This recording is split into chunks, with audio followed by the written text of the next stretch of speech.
The 2011 1 Series M Coupe. It's probably BMW's most intriguing name for an M car. So why do they call this one a 1M instead of an M1?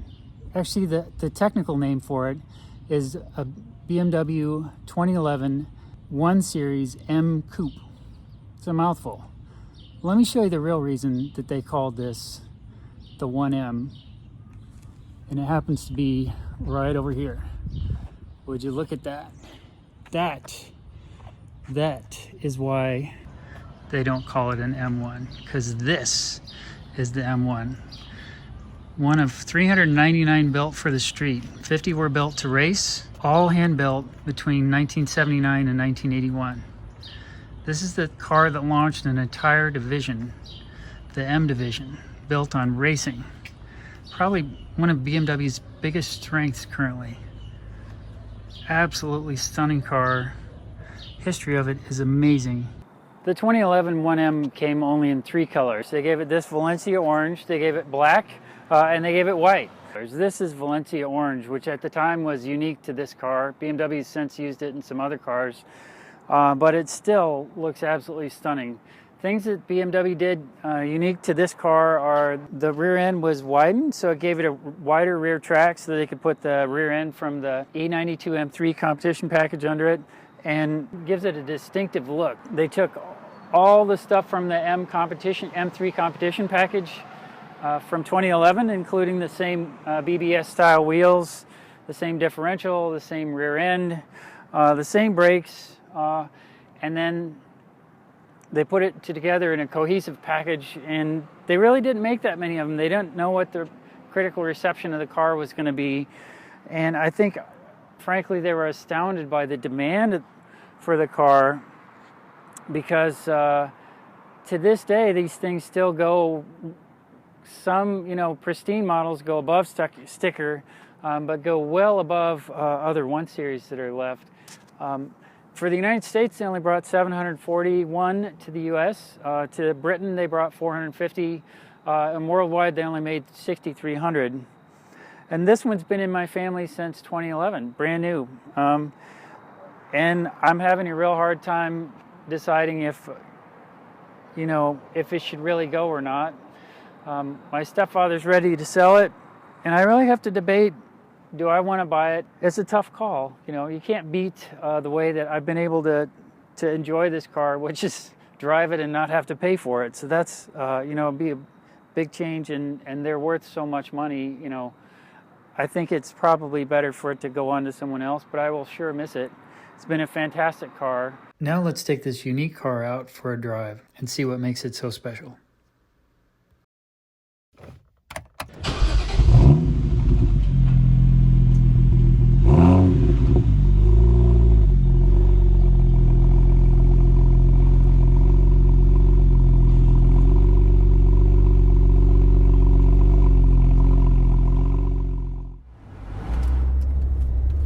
Now the 1M's driving style, it's a turbo, and being a turbo, it doesn't really matter where you are in the rev range. You just touch it and it jumps, especially with this 5-second overboost. It really changes how you drive the car compared to, say, an E92 M3. Driving experience much different. Now, a lot of things are similar. I really like the thick steering wheel in this, and all current M cars. Really great feedback in the hands. I love the seats. The seats are really supportive. The interior is gorgeous. I love the black leather with orange deviated stitching, and with the ever-increasing value of these things, it's really hard to want to, and the rarity of them, it's really hard to want to put them on a racetrack.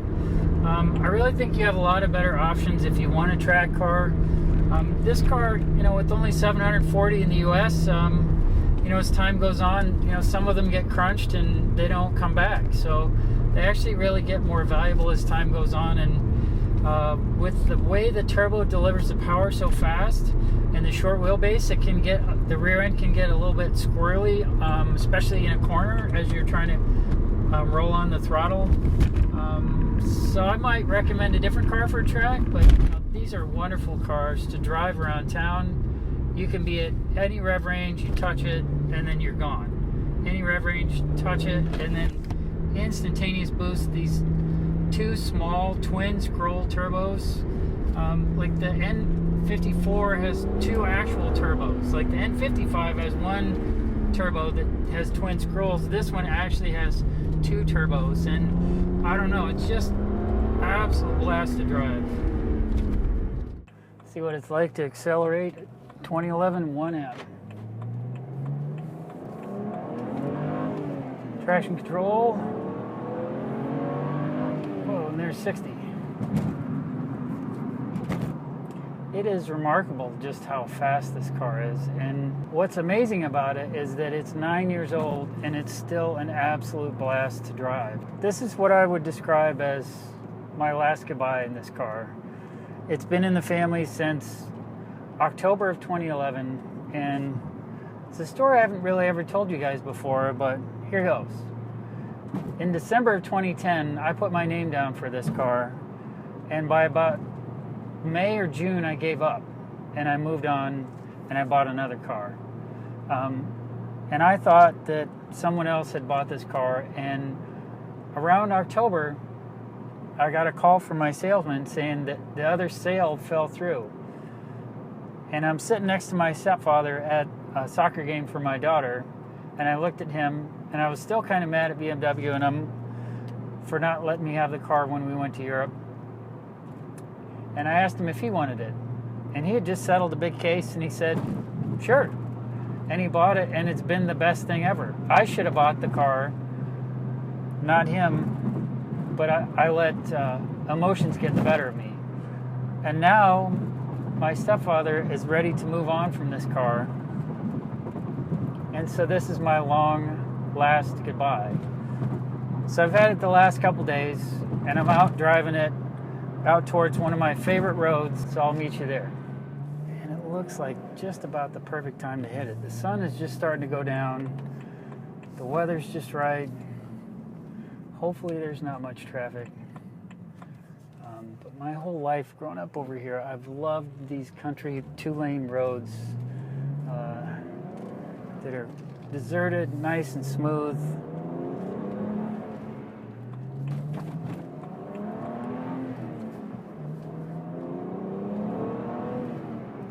So this 2011 1M has 56,000 miles on it, and in that we've really only ever had to do like routine style maintenance for this. Really is an easy car to do-it-yourself maintenance, DIY they call it.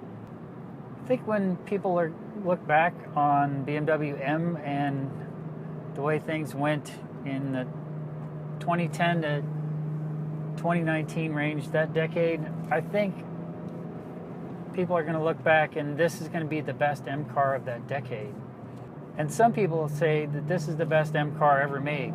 I've never driven a M1 or plenty of other M cars, but you know, what I like about this one is the simplicity and the purity of the driving experience.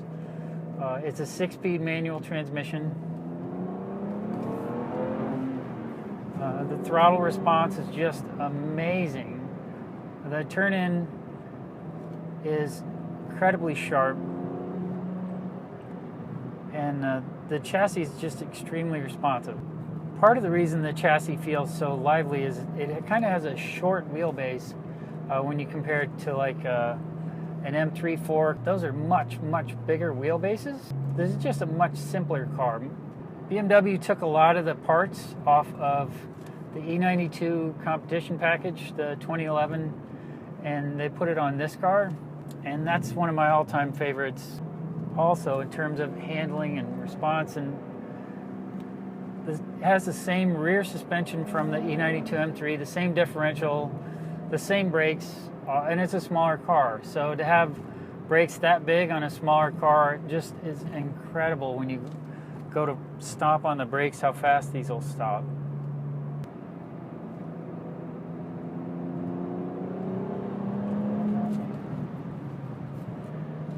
The other thing I really like is that the throws on the manual transmission are really, really short and crisp, and the gear lever is really short and stubby.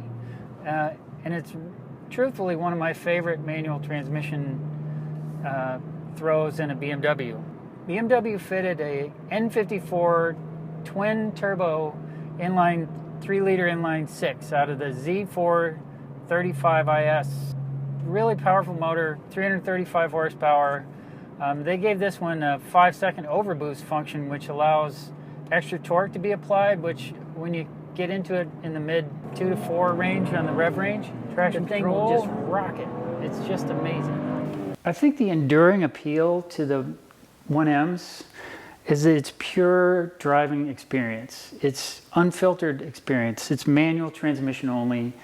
It's just, you know, sometimes BMW likes to go down the rabbit hole of so much tech, DCTs, adjustable shocks, all kinds of ways that you can have the M shift your SMG or DCT, the way that the steering response can be changed. This is just manual transmission, hydraulic steering, pure unfiltered experience, add limited availability, only 1 year of production, and you can see why the values of these cars have remained so high. At the end here, I've included a segment where you can geek out on what makes the 1M so special underneath the body, as well as some final DIY stuff I did on the car. So I thought I'd give you a tour of the underside of the 1M, and probably the first thing that grabs your attention is these fins here, and what they are is they diffuse the heat from the differential, and it's a pretty unique invention because really there is nothing active about it. The metal will conduct the heat down, and then the air will flow through that. So they don't have to run any cooling or anything to the differential. They just have designed it. Now, what's bad about that is if you back up here and you look underneath the car, the differential fins stick down, and I have had a friend with a 1M tag that and then cause some significant damage. So, I mean, it is different, you know, and actually you can see there's a rock in this one right there on the far right. Other cool part about the rear suspension is straight out of the E92 M3, and you can see all the cast aluminum pieces straight out of them, and they're all marked with the M stamping, and you can see you know, they don't use a coilover. There's a coil spring on the left and then the shock or the strut on the right, but they do use the entire rear suspension and differentials right out of the E92 M3. Coming up here further, you can see the transmission. I have the panel off because I just changed the transmission fluid and just changed the oil also. And it's pretty cool. BMW includes like a trap door. I mean, the whole area looks good because it's got this plastic underbody panel on it. And then if you come over here, you can see the front suspension on the 1M. Also, again, note all the cast aluminum pieces. And then the housing for the strut is even in aluminum. And then way up there is the shock. All right, so this is a differential. So this is the fill plug and the drain plug. So obviously make sure you open the fill plug first, or you're screwed if you can't. Then once you get that open, then I open the drain. Once I've got that in, then I shoot some new differential gear oil in there. Let it drain out that. Once that kind of looks clear and fresh, put this one back on. Then I fill it till it just starts to dribble out of there. So I just drain the transmission fluid. Again, I open this one first, drain this one, and then I just refilled this one until it basically started pouring back out.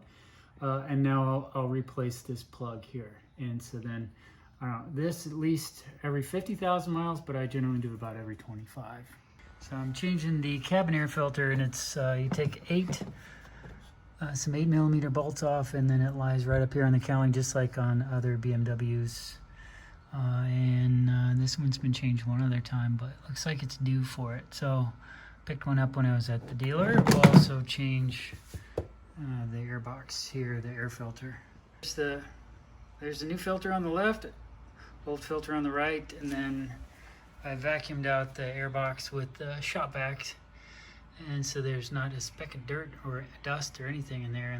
And you don't really need any tools to change the air filter because you just pull on these snaps and then it just pops out. Now it's time to perform an oil service light reset. Reset. Yes. And it's resetting. And then it said 13,000 miles, which is a little long. We won't go that long, but all done. All in all, a very easy car to take care of yourself. And cleaned up, it still looks good as new.